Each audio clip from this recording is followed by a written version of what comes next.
Well, hey guys, here it is. My very first of my 50 wisdoms of 50 years, which I'm going to be doing for the next 50 days. I think you decide to do something like this, but it's not until you actually start that you realise, whoa, this is a fairly big project I'm giving myself. But you know what? I'm a committed gal, and I figure maybe I've got something to say that will help someone right now who's going through a tough time, or maybe I've just got something to say that'll make you laugh. It doesn't really matter. I'm not here in this world to do any harm. If I can, help people live a better, bigger, braver life, then I'll be pretty happy with my legacy. So my first wisdom has to be to talk about the voice in your head, and I call that my personal saboteur. And so the voice in your head is such an interesting thing, because I don't think I actually recognised that I had what I actually now distinguish as a separate voice in my head until I was probably even into my 40s.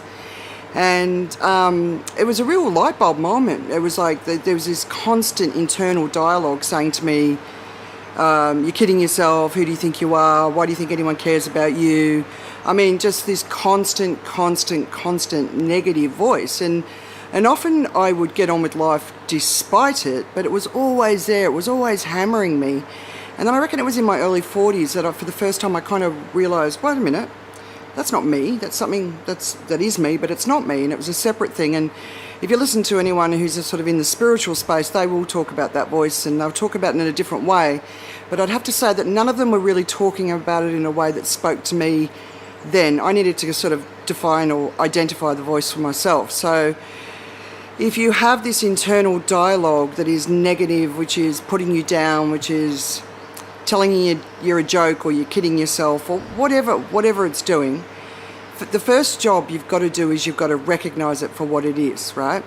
And it's this voice. And I've thought so long and hard about why do we even have it? I mean, from an evolutionary perspective, what was the benefit of this sort of negativity that we have in our mind? Some people say it's ego, but depending on how you define ego, is it? I don't know. I've never really understood it. It's just been one of these things that's constantly baffled me.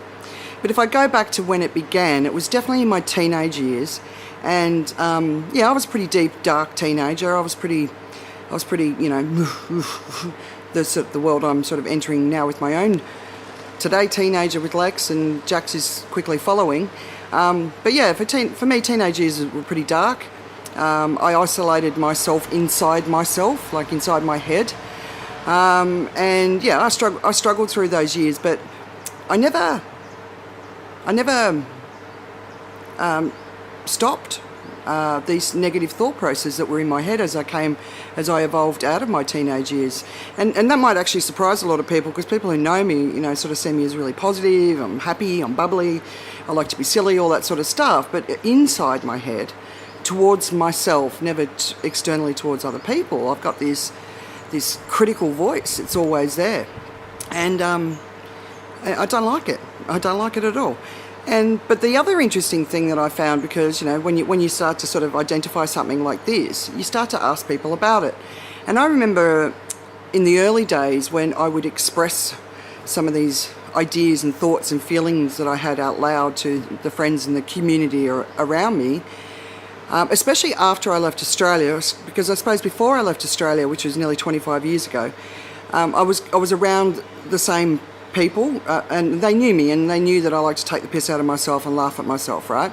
But it was when I left Australia and turned up in London, and I started making some really great new friends, really amazing people, and I could see that they were really perplexed when I was putting myself down, making these horrible comments about myself.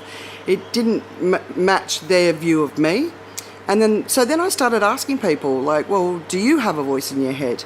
And what I found really amazing is that a very large percentage of people don't.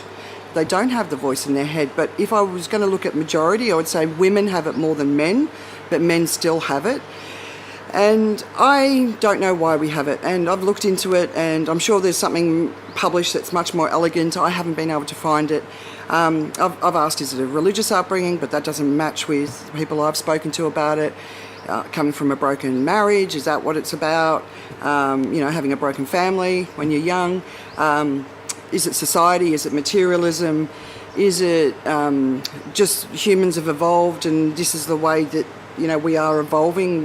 Before, this quality maybe saved our lives and now it's sort of evolving into a different way, a different impact.